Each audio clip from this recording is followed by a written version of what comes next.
Salut Traoré, vous êtes journaliste à l'agence de presse espagnole EFE et vous venez de modérer le débat du cas d'école que le Corée nous a présenté sur les per diem et aux frais de transport et corruption institutionnalisée dans la presse. C'est un point d'interrogation auquel on n'a pas donné une réponse définitive. Vous, qu'est-ce que vous en pensez? Oui, moi je pense que la réponse est apparue à travers les discours des deux panélistes notamment.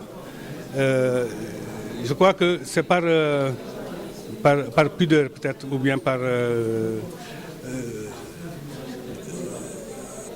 volonté de ne pas être trop affirmatif qu'on a préféré poser la question, poser le thème de cette façon. Mais je crois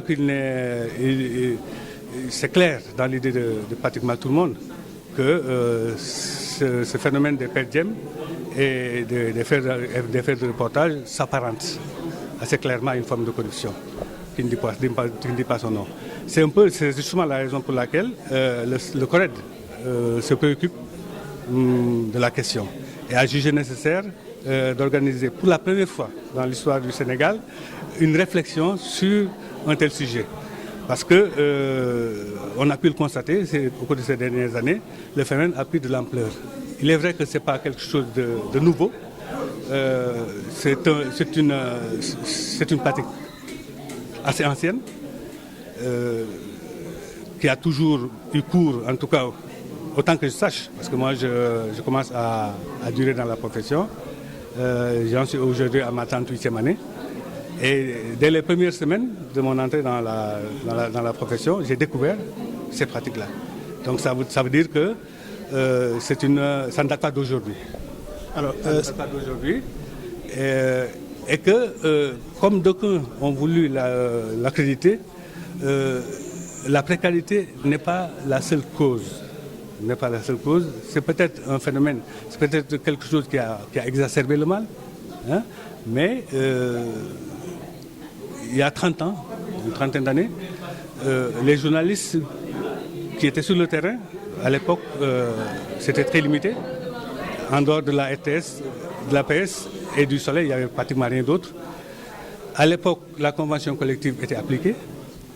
À l'époque, les journalistes avaient un salaire décent. On ne parlait pas de précarité. Et pourtant, à l'époque, ce phénomène existait. Salut, avez-vous le sentiment que ceux qui organisent les événements ont conscience que c'est une corruption? Les ONG, les organismes internationaux? Qu'ils en soient conscients ou pas, moi je crois que ce qu'ils recherchent, c'est-à-dire quand ils le font, ils recherchent, comme ils disent, l'efficacité. Ils organisent un événement, ils voudraient que ça soit bien couvert. Qu'on en parle dans les médias, à la radio, à la télévision, dans les journaux.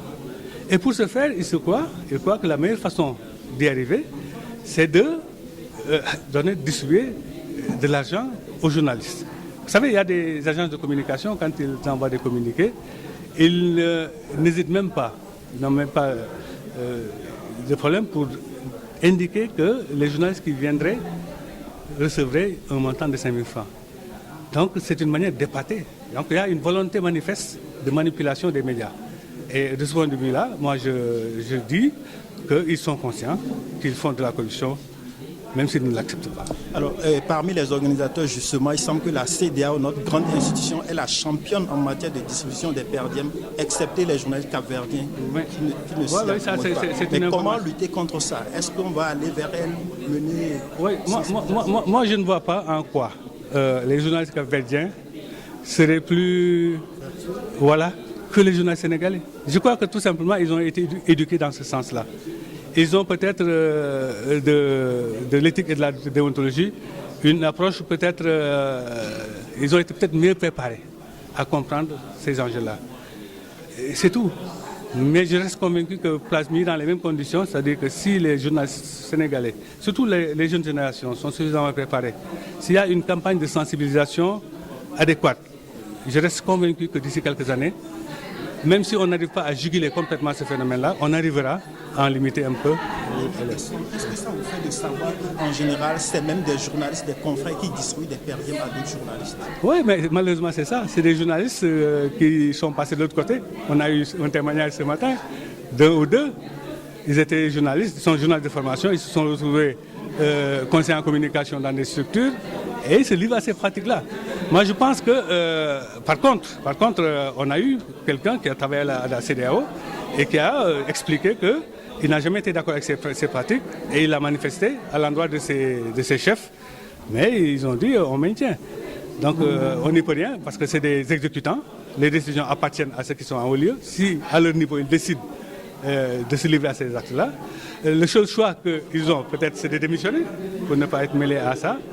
Mais s'ils choisissent de rester aussi, c'est leur droit et de laisser faire. Bon. Mais en tout cas, il y a des journalistes qui acceptent, qui passent de l'autre côté, qui jouent à ce jeu-là parce que tout simplement, il en va un peu aussi de leur poste. Parce que s'ils refusaient peut-être, ça pourrait leur coûter leur poste. Ils préfèrent tout simplement rester, exécuter les tâches qu'on leur... Salut Traoré, ce n'est plus vous remercier. Merci. Merci à vous.